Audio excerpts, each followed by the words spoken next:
Going on to Rome's. So, of course, we know that the Minnesota Vikings defense has been one of the best, if not the best, in the league thus far in the 2024 NFL season. And it's just the best, plain and simple. I want to go fast, baby. And unleashing hell on quarterbacks back and forth, left, right, and center, taking down some of the best QBs in the league. Oh, Jordan Love. Oh, Brock Purdy. Oh, blah, blah, blah. Doesn't matter. CJ Stroud, Aaron Rodgers, Daniel Jones. Doesn't matter, man. Anyone who wants to line up against the Flores Hellfire defense is going to get the Brian Flores experience.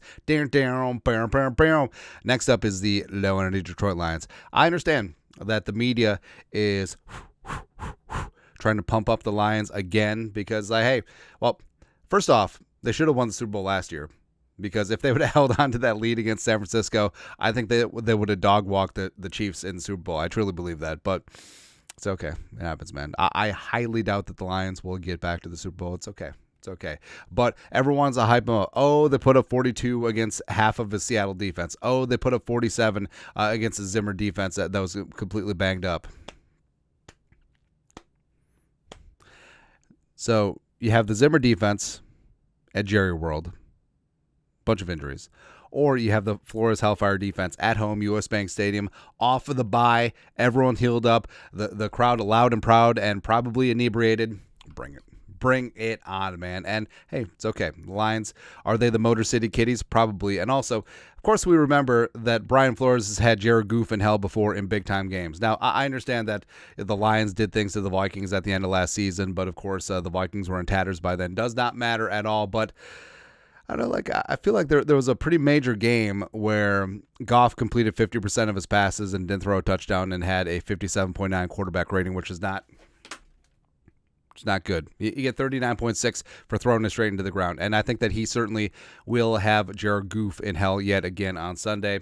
Long story longer, take a look at the Vikings defensive ranks. Now, you do have to factor in some of the aggregate numbers like points and yards and turnovers that, the Vikings have had a bye week, but so has a certain portion of the league. So it is what it is. But the Vikings, in terms of points and yards and turnovers, points and turnovers, they're top 3. Yards allowed still at 14. Now, we talked about that game flow is a major part of that, where the Giants, the Niners, the Texans, the Packers, and also the Jets were all in catch-up mode because the Vikings have built up substantial leads, and that just sort of is what it is, right?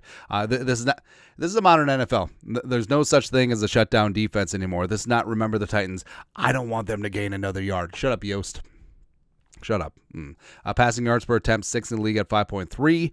Rushing yards per carry at 3.6, still 3rd in the league. Third down for what? Huge. 31% of 4th best in the National Football League. Red zone, and still need a little bit of work. 52.9% of the time the opposition enters the 20.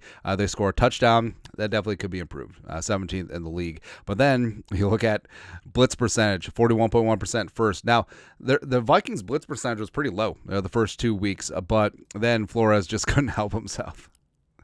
They're coming after Stroud and Love and Aaron Rodgers. It's fantastic.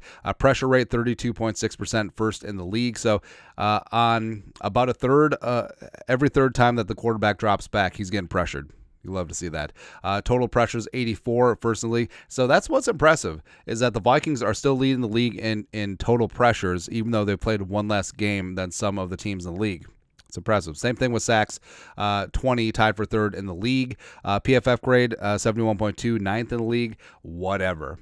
PFF, but more importantly, defensive EPA, expected points added per play, first in the league at a minus 0.214, and then defensive DVOA, 39.6%, first. Now, what's interesting about that is, so here's DVOA's top defenses. The Vikings, Texans, Chargers, the Lions, allegedly, but really it's more about them playing a broke-ass Cowboys offense last week.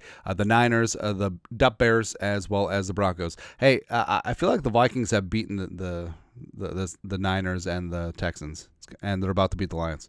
But the Vikings DVOA at minus 39.6% is more than double number 2 Houston at 18.1. So, and also triple of some of the other top 7 defenses out there. So that's pretty damn impressive. Either way, the defense has certainly transformed things. Yeah, you obviously have to give Brian Flores a lot of credit, but it is also the players and personnel as well. But Flores deserves a head coaching job.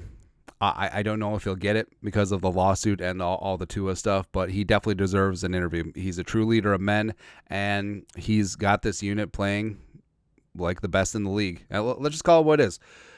This Vikings defense they're fun, they're fast, they get pressure on the quarterback, they shut down the run, as evidenced by the 3.6 yards per carry, as well as they're so multiple up front. Like, you don't know if they're going to have an odd or even front. You don't know who's going to be the hero of the day.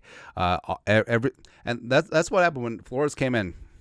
He stressed versatility. That's why his key player last season was Josh Metellus, where Metellus had been a special teamer / backup safety. All of a sudden, he turns into a Swiss Army knife. And then you have Andrew Van Ginkel in that similar spot. You have Bullard and Tillery setting the edge against the run and doing the dirty work. Same thing with Harrison Phillips. And Grenard is a pressure machine. Diamond Dallas Turner getting in there. Patrick Jones second, getting home, getting sacks, has 5 on the season. Ivan Pace Jr., he's been dinged up, but we still haven't seen his absolute potential. Plus, they're deep. I mean, Kamagrujah Hill coming on in, getting 2 interceptions. Cashman outside, how about that?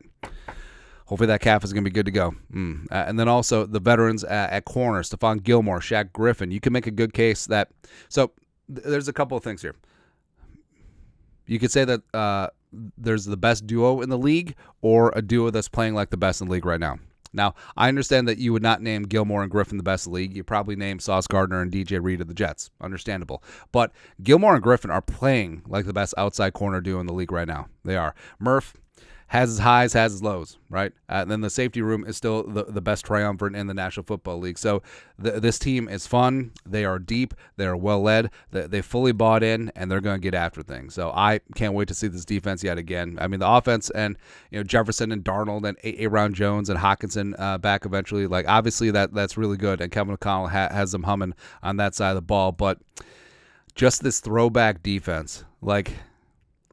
I never saw the Purple People Eaters, but I feel like you could drop this Vikings defense back into the 70s and they would dominate just the same. Probably because they're all taller and heavier and faster.